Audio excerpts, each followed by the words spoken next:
Om Swastiastu. Saya Nikadek Noviantini, calon guru penggerak Angkatan 10 Kabupaten Gianyar, akan memaparkan aksi nyata modul 1.4 penerapan budaya positif.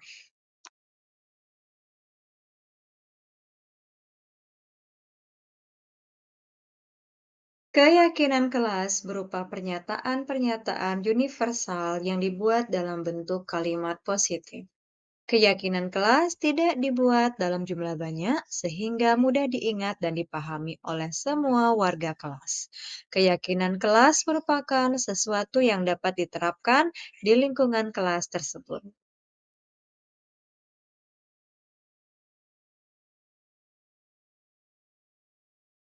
Langkah-langkah dalam membuat keyakinan kelas yaitu yang pertama, meminta siswa untuk menulis keyakinannya. Kedua, membahas keyakinan yang telah ditulis. Ketiga, memilah keyakinan kelas. Keempat, mengubah keyakinan agar menjadi kalimat positif. Dan terakhir, seluruh warga kelas menyepakati keyakinan kelas tersebut.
Sekarang karena kelas sudah selesai menulis dari keyakinan kelas yang kalian yakini kelas akan seperti apa.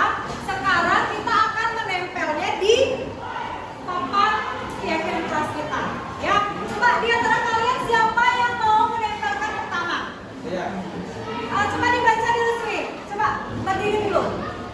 Keyakinan kelas yaitu menghormati dan menghargai guru saat mengajar di kelas. Menghargai dan Menghormati guru saat mengajar. Paspor kalian gimana? Kalian yakin tidak dengan hal itu harus kita taati? Yakin ya? Kita sepakati yang pertama, ditulis dulu. Miss. Nah, terima kasih. Yang kedua, silakan. Keyakinan kelas, saling menghargai dan menghormati, menjaga kebersihan kelas. Ya, menjaga kebersihan kelas. Kalian setuju nggak? Sepakat tidak dengan keyakinan kelas yang sudah ditulis oleh Krista? Sepakat ya?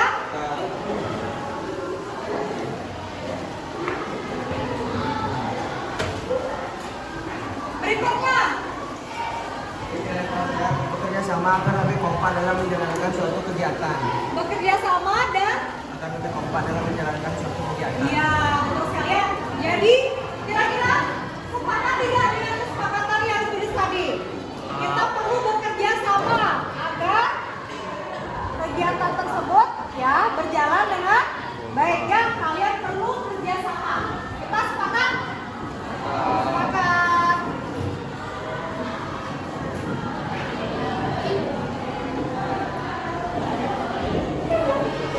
Ada lagi, kita masih perlu lagi. Ini baru 3 yang berbeda.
dari CDP, calon guru penggerak yang harus kami selesaikan. Pertama-tama sebelum kita memulai kegiatan ini, marilah kita memanjatkan puja dan puji syukur kehadapan Ida Sang Yang Widiwasa karena atas anugerah dan anugerah wanugraha Ida kita bisa berkumpul hari ini dengan keadaan yang sangat luar biasa sehatnya. Ya, maka dari itu mari kita menghaturkan pangajari umat Om Swastiastu. Yang saya hormati rekan-rekan Bapak Ibu guru semua, marilah kita menundukkan kepala sejenak untuk menghaturkan rasa syukur kita kepada Ida Sang Yang Widiwasa dengan mengucapkan doa. Mari kita berdoa menurut percayaan kita masing-masing. Berdoa mulai.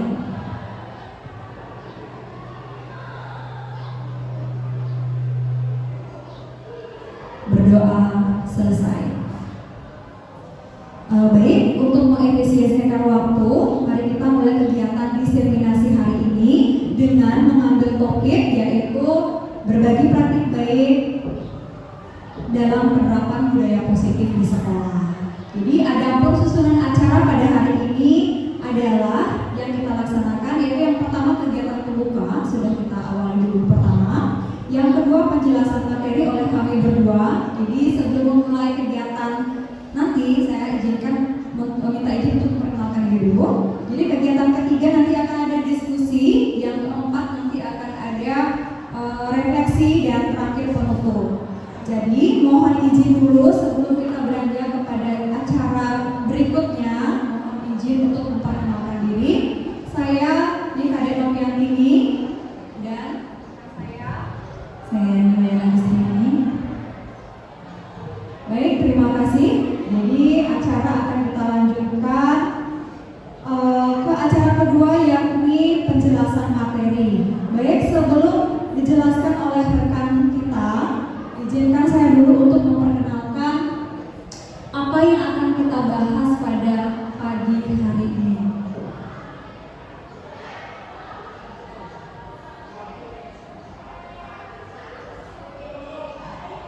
Baik, sesuai topik yang sudah saya jelaskan tadi, sudah saya sampaikan tadi, hari ini yaitu kami akan membahas atau berbagi tentang pemahaman dan penerapan pengalaman yang sudah kami lakukan, nah itu ya, yaitu topiknya budaya positif.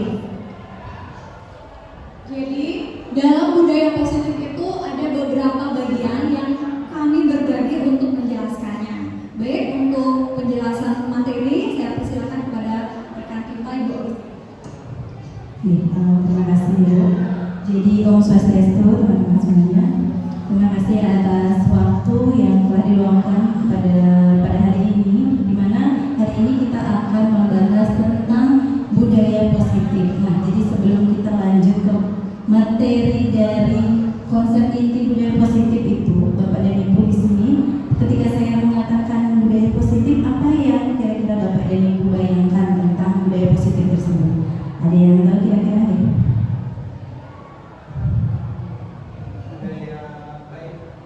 Ini benar sekali. Jadi budaya positif itu, nah ini ada beberapa konsep inti yang nantinya akan kita bahas bersama ya Bapak dan Ibu. Yang pertama itu perubahan paradigma belajar. Yang kedua ada disiplin positif. Yang ketiga adalah kebutuhan dasar manusia. Nah di sini. Terus motivasi perilaku manusia, nilai-nilai kebijakan, posisi kontrol guru, segitiga restitusi, dan keyakinan kelas. Baik, untuk selanjutnya saya akan membahas tentang pembelajaran dengan paradigma belajar. Nah, jadi di sini Bapak dan Ibu, sebelumnya kita terdahulu di mana pembelajaran yang kita tahu adalah kita berfokus pada guru seperti itu ya. Jadi di mana pembelajaran itu kita dituntut untuk menuntut siswa untuk memahami segala materi yang kita ajarkan. Kita mengejar materi seperti itu ya Bapak dan Ibu ya. Nah, sekarang kita akan merubah paradigma itu menjadi apa Bapak dan Ibu yang biasa kita ketahui? Pembelajaran apa? Istilahnya? Iya, student centered learning, di mana nanti akan berdasarkan prinsip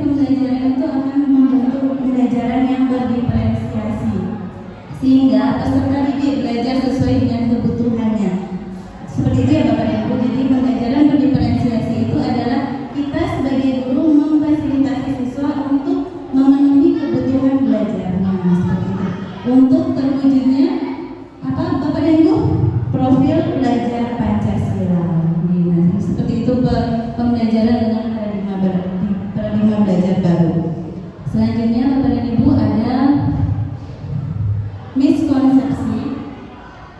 miskonsepsi tentang teori kontrol di sini Bapak dan Ibu. Nah, di mana miskonsepsi yang pertama? Ilusi guru mengontrol murid. Ada yang tahu nggak ilusi guru mengontrol murid itu seperti apa? Jadi kita itu seakan-akan bisa mengontrol murid, apa yang dilakukan kita yang mengontrol, kan seperti itu dulunya ya. Nah, terus yang kedua ilusi bahwa manusia menguatkan positif, efektif dan bermanfaat. Jadi apa yang kita pikirkan dia bisa lakukan. Pokoknya segala sesuatunya berpusat pada kita. Nah, pada teori kontrol kali ini, pada budaya positif ini, kita akan membahas tentang apa yang dimiliki oleh siswa kita. Jadi motivasi yang ada pada diri siswa, jadi motivasi intrinsik dan motivasi ekstrinsik. Nah, Bapak dan Ibu ya. Terus ilusi yang ketiga, ilusi bahwa kritik dan membuat rasa bersalah mampu menguatkan karakter. Pernah nggak Bapak dan Ibu di sini mengkritik anak-anak kita?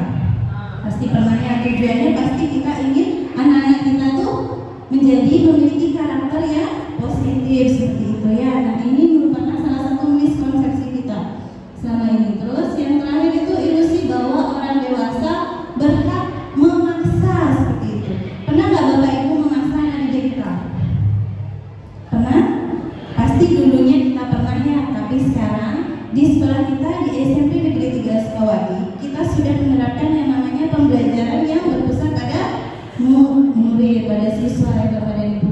Oke, dan selanjutnya kita akan membahas tentang teori stimulus respon, di mana dulunya yang kita tahu stimulus respon. Nah, sekarang kita akan merubah pemahaman kita tentang teori stimulus respon itu menjadi teori kontrol Bapak dan Ibu. Nah, di sini ada beberapa yang saya cantumkan, di mana saya juga baru belajar ini semenjak saya ikut pendidikan guru penggerak. Bapak dan Ibu baru paham bahwa kita selama ini salah dalam memandang siswa. Ya, jadi salah. Nah, seperti ini Bapak dan Ibu. Yang pertama ada stimulus respon, di mana stimulus respon realitas kebutuhan kita sama. Tapi kalau di teori kontrol realitas kebutuhan kita berbeda, di mana yang kita ketahui setiap individu memiliki kebutuhan yang berbeda-beda ya Bapak dan Ibu ya. Nah, terus yang kedua, semua orang melihat hal yang sama. Kalau di stimulus respon kita melihat siswa kita itu sama semuanya, dia masih anak-anak, itu contoh. Tapi kalau di teori kontrol setiap orang memiliki gambaran yang berbeda. Sama seperti contohnya seperti kita melihat sebuah lukisan. Pasti kita menilai lukisan itu, ada yang melihat lukisan itu menggambarkan perasaan dia, ada yang melihat gambaran itu, gambaran pemandangan itu mungkin dia pernah ada di sana, seperti itu contohnya ya Bapak Ibu. Terus yang ketiga, kita mencoba mengubah orang agar berpandangan sama dengan kita. Nah, itu di stimulus respon. Jadi kita mencoba mengubah orang agar berpandangan sama dengan kita. Benar nggak Bapak dan Ibu melakukan hal itu kepada murid kita? Jadi apa yang kita ajarkan biar murid kita tuh sama pemikiran kita gitu. Nah, sekarang kita rubah pemikiran itu menjadi teori kontrol Bapak dan Ibu, di mana kita berusaha memahami pandangan orang lain tentang dunia. Seperti itu. Nah, kita lanjut aja. Perilaku buruk dilihat sebagai suatu kesalahan. Nah, contoh dari yang biasa kita lakukan ya Bapak dan Ibu, anak kita melakukan kesalahan. Itu sebuah apa Bapak dan Ibu? Itu pasti perilaku yang buruk kan, itu kita pikirnya. Tapi dalam teori kontrol, semua perilaku memiliki tujuan. Karena kembali lagi, ketika anak-anak melakukan kesalahan, itu berarti kita harus cari tahu dulu apa yang menjadi kebutuhannya dia. Seperti itu. Nanti akan dijelaskannya Bapak dan Ibu ya. Terus orang lain bisa mengontrol saya. Kalau dalam teori stimulus respon. Tapi dalam teori kontrol, hanya Anda yang bisa mengontrol diri Anda. Jadi apa yang kita lakukan, hanya kita yang bisa mengontrol diri kita. Mau berbuat apa, mau seperti apa. gitu ya Bapak dan Ibu ya. Terus saya bisa mengontrol orang lain kalau di stimulus respon. Tapi dalam teori kontrol, Anda tidak bisa mengontrol orang lain, benar nggak Bapak dan Ibu? Jadi kita tidak bisa mengontrol orang lain. Dimana kalau teori kontrol, kita yang bisa mengontrol diri kita yang bisa menentukan apa yang akan kita lakukan seperti itu. Terus pemaksaan ada pada bujukan gagal. Ngerti nggak Bapak dan Ibu? Kalau dalam stimulus respon, pemaksaan ada pada saat bujukan gagal. Ada yang bisa di sini memberikan contohnya seperti apa? Ini biasa terjadi di sekolah kita. Apa contohnya? Terima kasih Bapak sekalian. Mungkin kalau contohnya, jadi kalau kita menginginkan misalnya siswa itu berbuat sesuatu, kemudian mereka tidak bisa, nah kemudian pasti langkah terakhir yang kita lakukan adalah memaksa mereka sehingga apa yang kita inginkan itu bisa dilakukan. Mungkin seperti itu. Terima kasih Bapak, ya betul sekali ya Bapak dan Ibu. Jadi dulunya kita sering memaksa bahwa murid kita harus mengikuti apa yang kita inginkan atau apa yang menjadi tujuan dari materi kita, kan seperti itu ya. Tapi dalam stimulus respon, ya itu adalah dari stimulus respon. Dalam teori kontrol, kolaborasi dan konsensus penciptaan pilihan-pilihan baru. Jadi di sini kita berkolaborasi Bapak dan Ibu dengan murid untuk menyelesaikan permasalahan yang dilakukan oleh murid kita. Jadi seperti contohnya, dia terlambat gitu. Biasanya kan kita akan bilang dia, kamu sudah melanggar tata tertib dan itu contohnya. Tapi dalam teori kontrol, kita akan mengajak siswa kita untuk berkolaborasi, mengajak dia untuk mengobrol bersama dan membiarkan dia untuk mencari solusi dari permasalahan yang sudah dia lakukan, seperti itu Bapak dan Ibu ya. Terus yang terakhir, mulai berpikir menang atau kalah itu di stimulus respon. Sedangkan dalam teori kontrol kita akan melakukan model berpikir menang-menang. Paham nggak Bapak dan Ibu? Jadi kita akan merubah pemikiran kita dari stimulus respon yang dulu menjadi teori kontrol Bapak dan Ibu. Jadi kalau kita ingin menciptakan pembelajaran yang berpusat pada murid, kita harus fokusnya kepada murid dan murid. Itu ya Bapak dan Ibu ya. Nah, jadi ketika ada murid yang bermasalah, ketika ada murid yang mungkin dia di dalam kelas sering tidak ikut pembelajaran, jadi kita sama-sama coba cari tahu apa yang menjadi kebutuhan dia, apa yang menjadi keinginannya murid kita, dengan nanti kita melakukan pembelajaran berdiferensiasi seperti itu ya Bapak dan Ibu. Oke, lanjut kita akan membahas tentang disiplin positif Bapak dan Ibu. Ada yang tahu disiplin positif itu contohnya apa Bapak dan Ibu?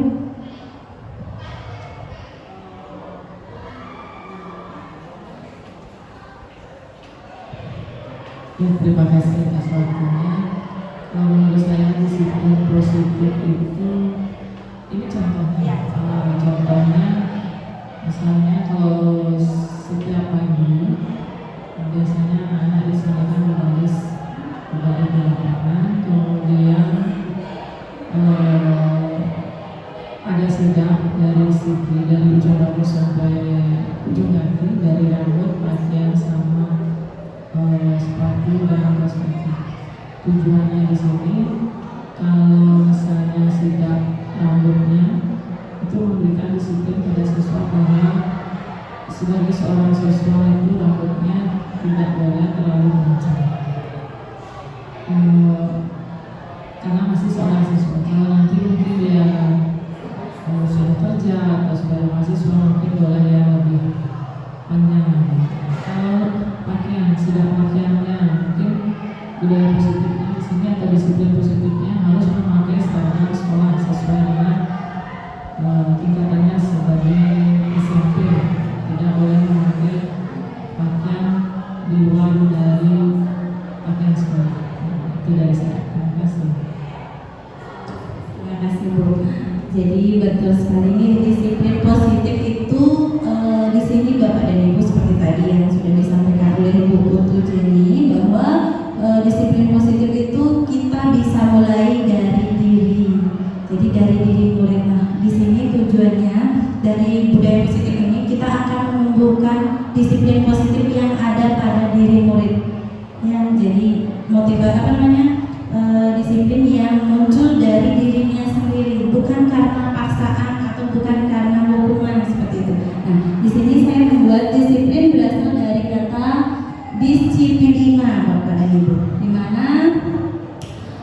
disiplin yang artinya belajar. Kita belajar Bapak dan Ibu. Disiplin mengacu pada disiplin diri yang memiliki tanggung jawab terhadap apa yang dilakukannya berdasarkan nilai-nilai yang diyakini. Ini yang tadi saya bilang, motivasi intrinsik yang ada pada diri murid seperti itu ya. Nah, di mana nanti disiplin positif merupakan salah satu cara menerapkan disiplin yang bertujuan untuk menumbuhkan kesadaran serta memberdayakan peserta didik tanpa imbalan, penghargaan, reward, ancaman atau hukuman. Ya Bapak dan Ibu, jadi mari kita ciptakan budaya positif dengan disiplin positif yang muncul dari diri murid kita. Nah, di mana sebagai pendidik tujuan kita adalah menciptakan peserta didik yang memiliki disiplin diri sehingga mereka berperilaku mengacu kepada nilai-nilai kebijakan universal dan memiliki motivasi intrinsik dalam perubahan perilaku ke arah yang lebih baik. Ya. Biar tidak ada, kalau motivasi ekstrinsik itu yang kita tahu kan, kita menghukum murid agar dia jerah kan gitu ya. Padahal belum tentu dengan cara menghukum, memberikan konsekuensi dia akan merubah dirinya. Tapi bagaimana cara kita nanti untuk memberikan motivasi intrinsik ini kepada murid? Nah, nanti kita akan bahas itu bersama ya Bapak dan Ibu. Oke, selanjutnya kita akan membahas tentang nilai-nilai kebijakan universal Bapak dan Ibu. Nah, di mana nilai-nilai kebijakan universal itu adalah nilai yang disepakati bersama, lepas dari suku bangsa, agama, bahasa maupun latar belakangnya Bapak dan Ibu. Nah, jadi di sini ada contoh-contoh nilai kebijakan universal yang terdapat dari instansi atau organisasi yang saya ambil, ada 3 di sini Bapak dan Ibu. Yang pertama ada dari profil pelajar nilai, profil pelajar Pancasila kita Bapak dan Ibu. Jadi yang sudah kita ketahui nilai profil pelajar Pancasila, ada yang tahu ya? Nyanyian profil pelajar Pancasila? Ada? Oke, di sini Bapak Ibu. Beriman, bertakwa kepada Tuhan Yang Maha Esa, berakhlak mulia, berkebinekaan global, gotong royong, mandiri, kreatif, dan bernalar kritis. Nah, itu adalah nilai profil Pancasila, nilai profil pelajar Pancasila yang sudah kita terapkan di sekolah kita ya Bapak dan Ibu. Nah, ini ada 2 lagi dari institusi atau organisasi, Ibu Primary Year Program atau MYP. Ini ada toleransi, rasa hormat, integritas, mandiri, dan lain sebagainya. Terus dari keterampilan hidup atau life skill ada dapat dipercaya, lurus hati, pendengar, dan lain sebagainya. Nah, itu merupakan salah satu nilai-nilai dari kebijakan universal itu Bapak dan Ibu ya. Nah, selanjutnya mari kita bahas tentang kebutuhan dasar manusia. Nah, tadi kenapa siswa kita melakukan kesalahan, berarti ada kebutuhan, ada tujuan yang tidak terpenuhi Bapak dan Ibu. Nah, di sini kebutuhan dasar manusia. Kebutuhan dasar manusia adalah segala sesuatu yang kita lakukan untuk mendapatkan apa yang kita inginkan. Seluruh tindakan yang kita lakukan memiliki tujuan tertentu dan semua usaha terbaik yang kita lakukan adalah dalam rangka agar kebutuhan dasar kita terpenuhi dengan baik. Nah, seperti itu Bapak dan Ibu. Nah, di sini ada 5 kebutuhan dasar manusia Bapak dan Ibu. Ada 5. Di mana yang pertama, bertahan hidup, kasih sayang dan diterima, penguasaan, kebebasan dan kesenangan. Ya Bapak dan Ibu. Jadi kalau bertahan hidup itu contohnya seperti makan, apalagi rumah, seperti itu, kesehatan. Nah, untuk kasih sayang itu apa? Rasa diterima, cinta kasih, seperti itu. Terus untuk penguasaan, harga diri, terus keinginan untuk dianggap memimpin, seperti itu ya, berprestasi, diakui, didengar. Nah, terus kebebasan, mandiri itu istilahnya nih, kebebasan dia untuk mengekspresikan apa yang ingin dia lakukan, seperti itu, ingin mengeksplorasi dirinya, gitu ya. Terus memiliki pilihan, mencoba hal baru, mampu mengendalikan arah dirinya. Jadi ya dari pembelajaran nanti berdiferensiasi ini kita akan mengajar anak kita, jadi kita akan membentuk apa yang menjadi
dan restitusi yang akan kita lakukan Bapak dan Ibu. Dulunya kita melakukan hukuman, habis itu kita berubah lagi nih menjadi konsekuensi.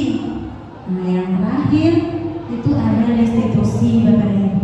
Nah di sini Bapak dan Ibu saya baru mengetahui, saya sebagai guru BK baru tahu bahwa ada tahapan restitusi yang dimana dapat membantu murid kita, dimana kita akan melakukan kolaborasi dengan murid kita ya Bapak dan Ibu. Nah kalau hukuman itu tidak terencana, benar nggak Bapak dan Ibu? Jadi ketika anak melakukan kesalahan kita langsung hukum gitu ya. Murid tidak tahu apa yang akan terjadi atau tidak dilibatkan dalam hal itu.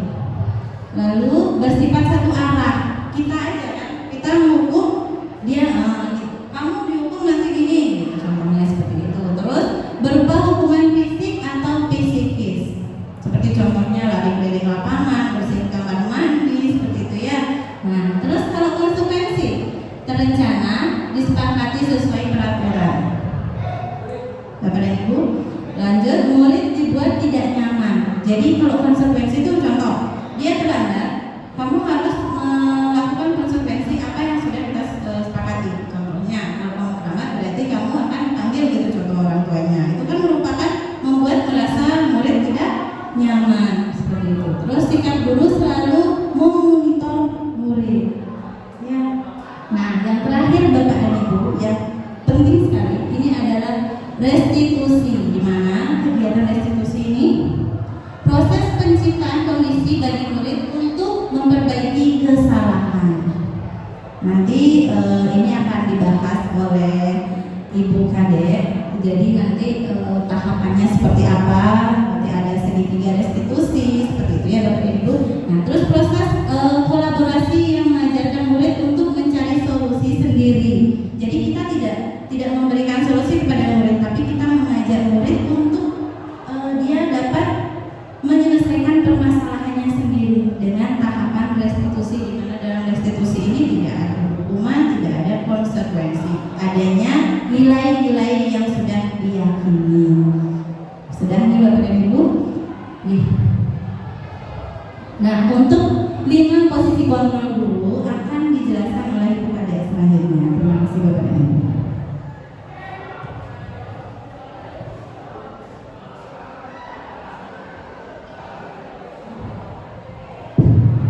Baik, terima kasih atas waktunya. Jadi untuk penjelasan berikutnya akan diberikan oleh saya.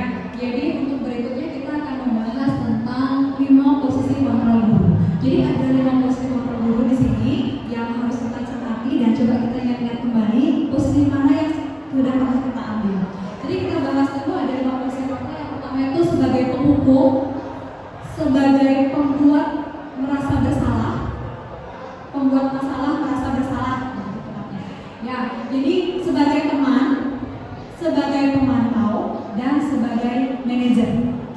Coba dibayangkan dulu dalam benak Bapak Ibu pernah sebagai posisi yang mana?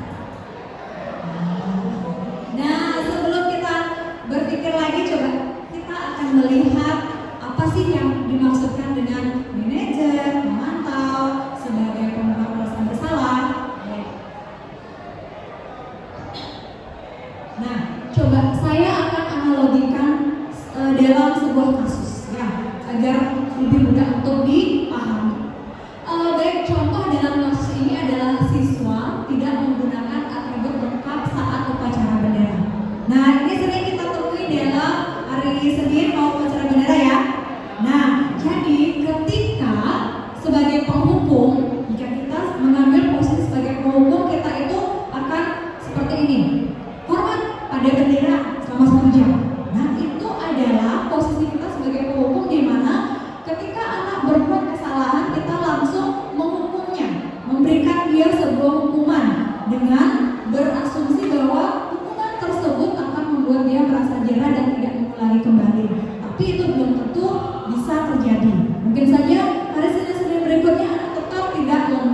Jadi saya sendiri pun sering merasa, oh saya itu sering mengambil posisi kontrol sebagai pembuat merasa bersalah. Ya, jadi kita kayak kesel gitu sama anak kamu ini sering banget bikin ibu kesel, nanti ibu dimarahin sama bapak kepala sekolah seperti ini. Coba bapak ibu guru yang pernah dalam mengambil posisi ini siapa? Coba angkat tangan dulu.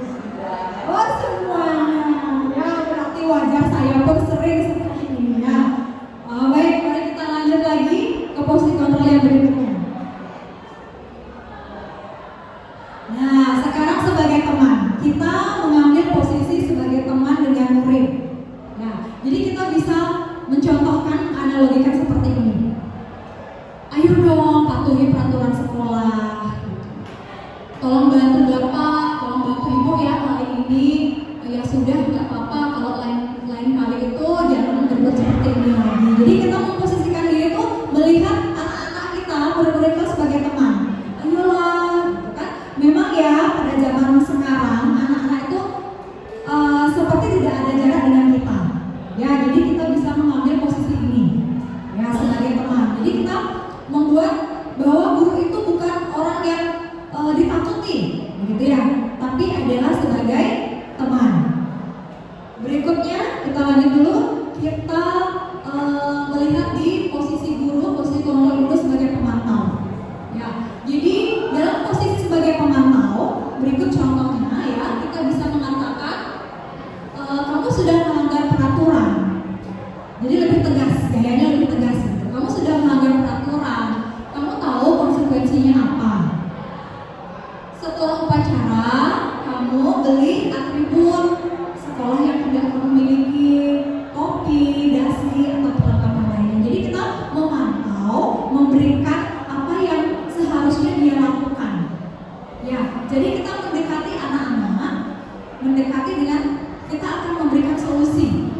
Ya, nah yang terakhir bisa yang kira-kira apa yang belum saya sebutkan tadi, Bapak Ibu Guru? Sebagai manajer.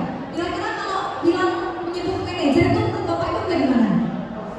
Pimpinan, memimpin, menjadi pengawas, gitu ya.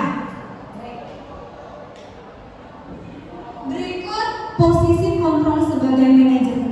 Nah, jadi kalau sebagai manajer betul sekali kita memposisikan diri itu sebagai pengawas, sebagai orang yang memimpin dia menjadi lebih baik lagi. Jadi dalam kasus ini kita bisa mengucapkan atau mengatakan bahwa apakah kamu tahu kamu salah?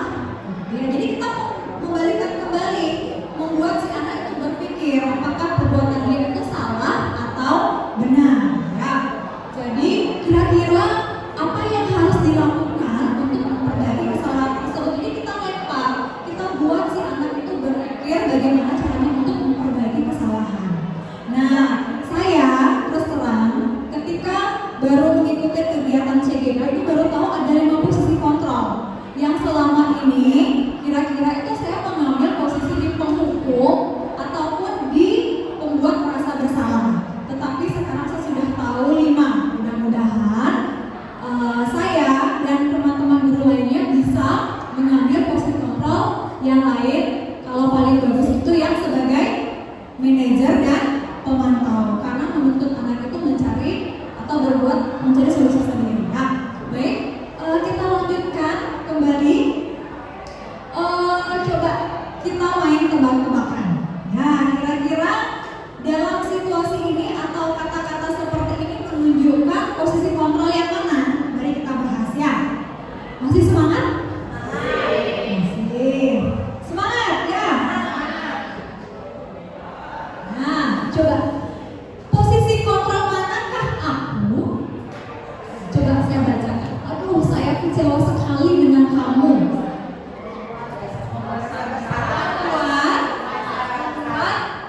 Merasa bersalah, betul sekali ya. Berikutnya, coba tebak yang ini.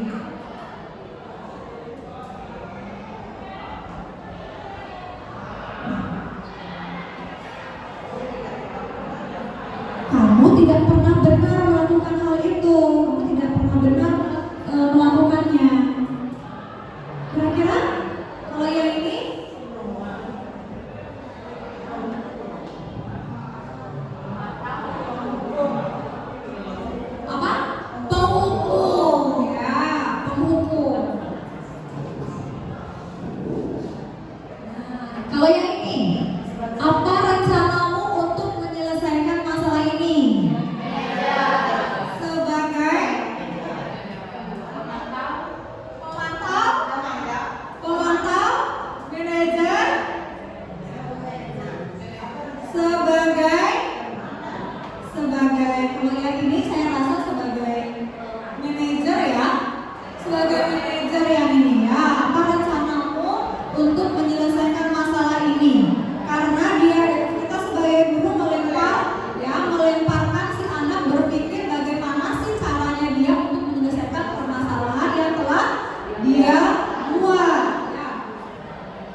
dalam pernyataan positif. Contohnya misalnya anak-anak, misalnya pernyataannya sebenarnya tidak boleh membuang sampah, ya, tidak boleh membuang sampah. Jadi dalam bentuk keyakinan kelas itu dia berbentuk kalimat positif.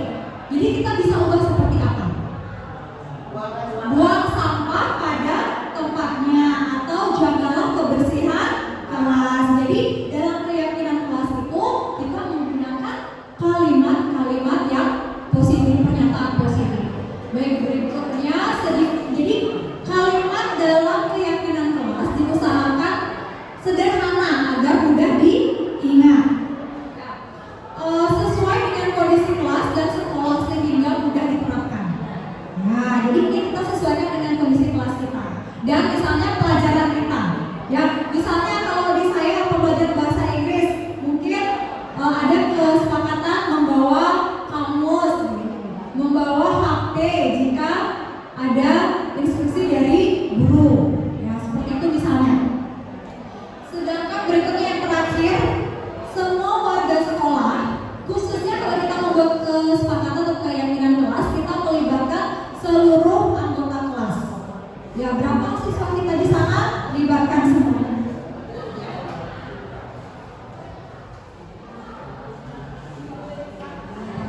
Sekarang yang paling menarik untuk kita bahas adalah segitiga restitusi, bukan segitiga biru.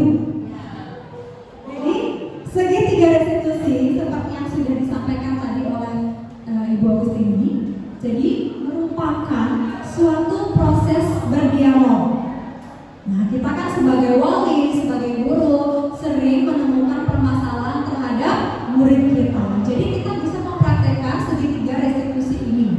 Ya, hal ini dapat kita jadikan sebagai, ya, untuk menghasilkan murid yang mandiri dan bertanggung jawab. Kenapa?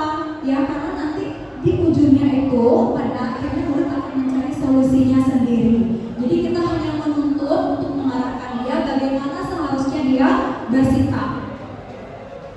Jadi yang pertama, ya, yang pertama itu dari tiga bagian dari tahapan segitiga restitusi itu diawali dengan menstabilkan identitas, memvalidasi tindakan yang salah, dan menanyakan keyakinan. Baik, berikut akan saya tunjukkan langkah-langkahnya. Baik, yang pertama, ya, jadi ini ada hubungannya dengan 5 posisi kontrol guru yang tadi yang saya jelaskan. Ya, yang pertama itu menstabilkan identitas. Jadi hal ini berdasarkan prinsip membuat kesalahan adalah bagian dari proses pembelajaran. Jadi menstabilkan identitas itu kita tidak semata-mata kamu salah.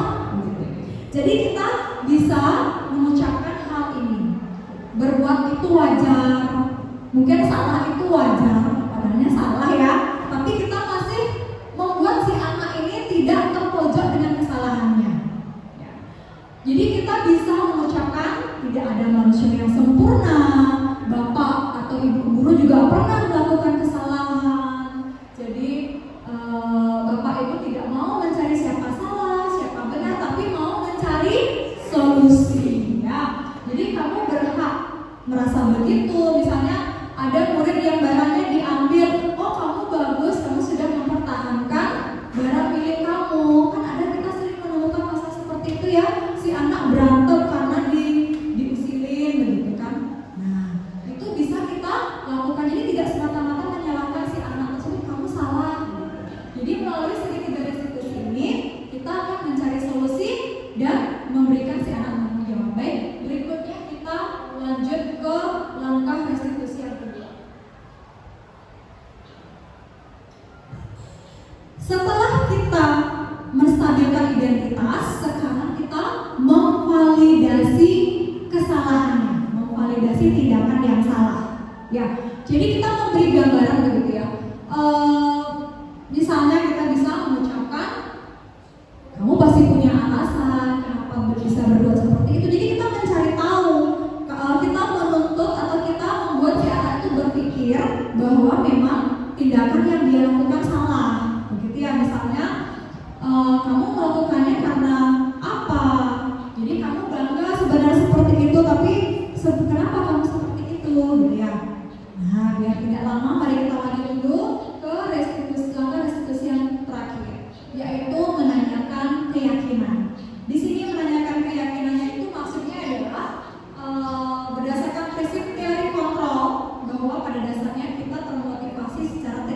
prinsip yang dari luar. Jadi kita akan bisa mengikuti langkah-langkah restitusi yang terakhir, yaitu apa keyakinan kelas kita. Coba ingatkan kembali apa yang belum kita terapkan, apa yang kamu langgar, ya, dan minta si anak ini mencari solusinya. Jadi apa yang bisa kamu lakukan untuk memperbaiki kesalahan. Nah, kita sudah sampai di penghujung penjelasan materi hari ini. Ya, saya punya pantun, Bapak Ibu. Cakep ya? Cakep. Nah, bunga mawar, bunga selasih. Warnanya cerah, tiada duanya. Cukup sekian dan terima kasih. Silakan Bapak Ibu bisa bertanya.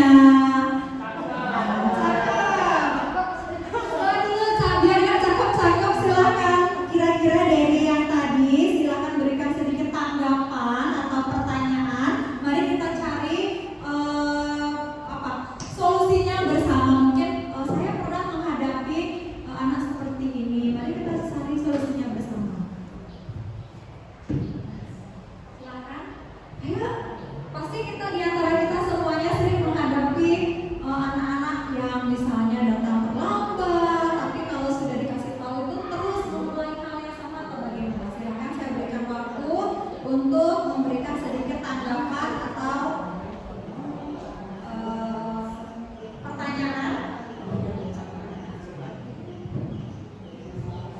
Terima kasih atas waktunya. Saya punya seorang murid namanya Aris. Dia itu di kelas selalu membuat ulah yang tidak baik. Dia bilang begini ke kelas, saya ingin berubah Bu, tapi saya tidak bisa.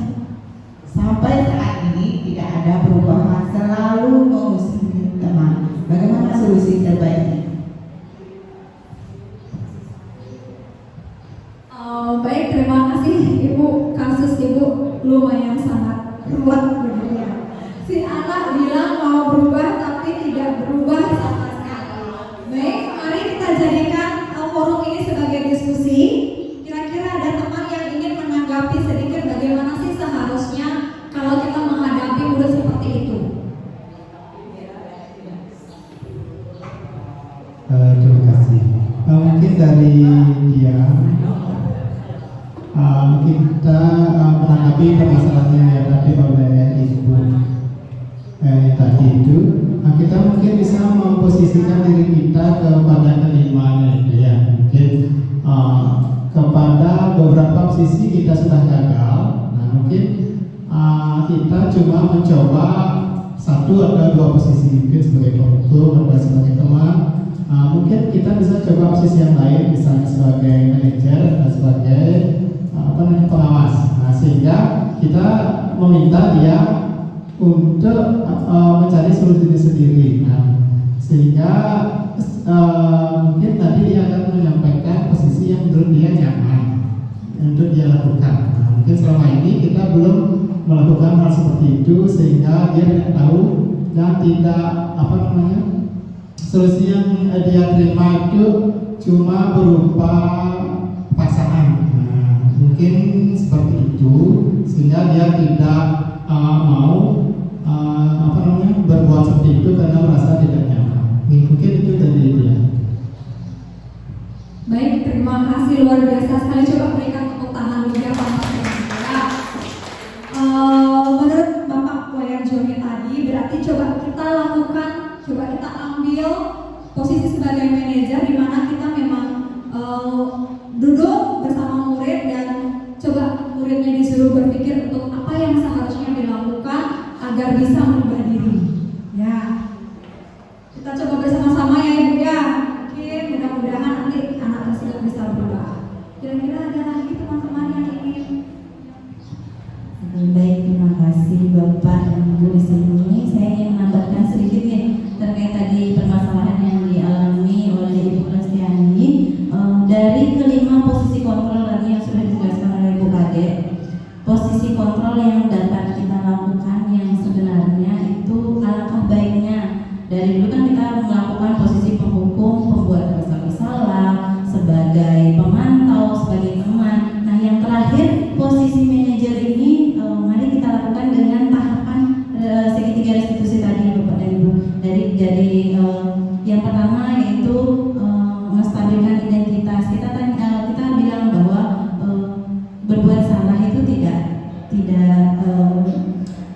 namanya, setiap manusia tidak luput dari kesalahan gitu ya Bapak dan Ibu ya.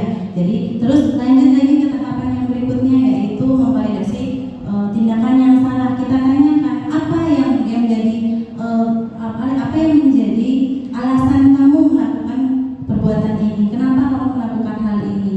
Kita tanyakan, dari sana kita tahu bahwa ada kebutuhan yang menjadi tujuan dia melakukan hal tersebut Bapak dan Ibu.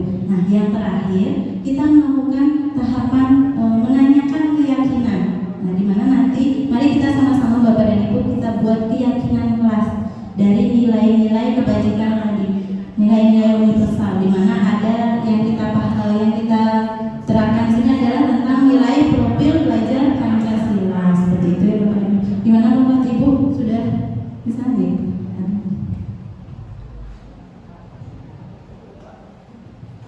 Bapak dan Ibu, sebelum saya ke kesimpulan di sini nanti untuk refleksinya, mungkin nanti setelah ini Bapak dan Ibu bisa memberikan sedikit masukan terkait apa yang sudah baik yang sudah kita lakukan dalam pembahasan hari ini dan apa yang perlu kita tingkatkan Bapak dan Ibu.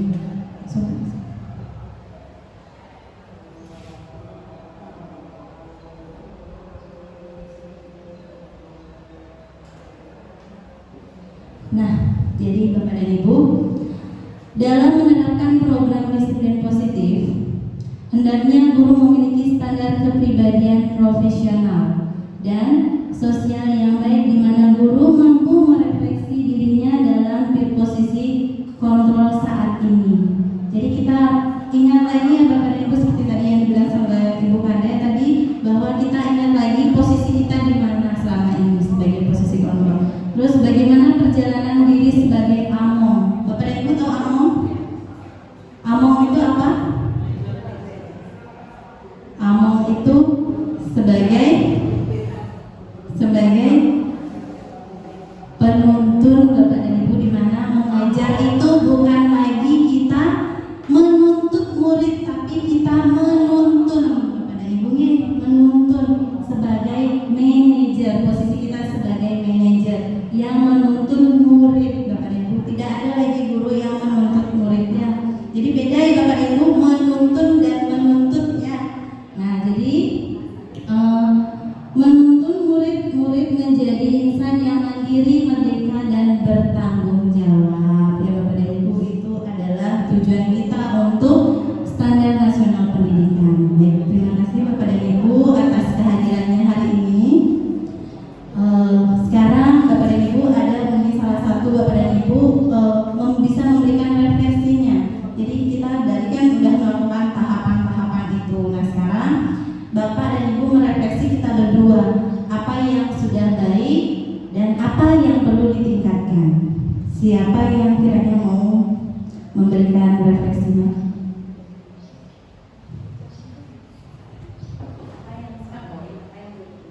Baik, terima kasih atas waktunya. Untuk hari ini sangat luar biasa. Kita di sini semua hebat tentunya. Apa yang sudah diimbaskan tadi, pengimbasan yang sudah diberikan oleh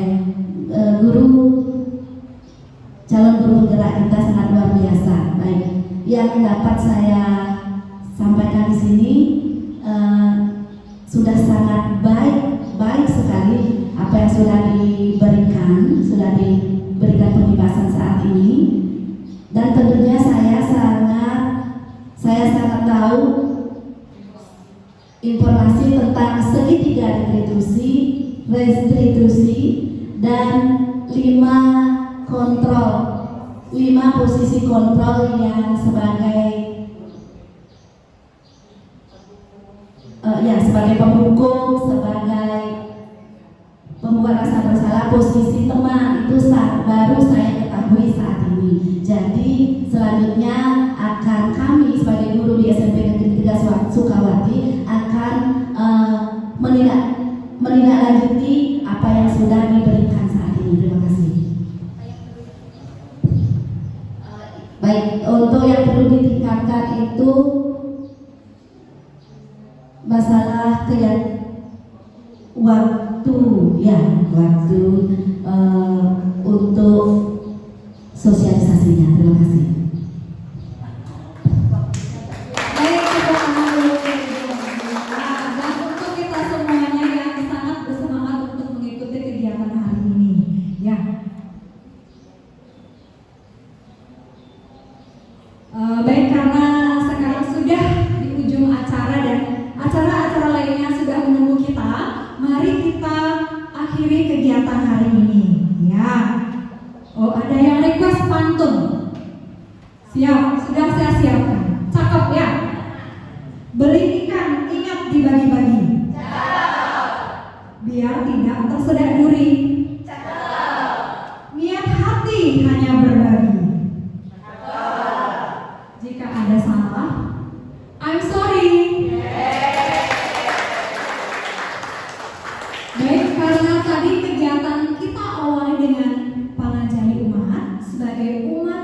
kegiatan hari ini dengan mengaturkan para bersanti. Om Santi Santi Santi Om. Baik, saya ucapkan saya pribadi dan rekan saya Ibu Agustini mengucapkan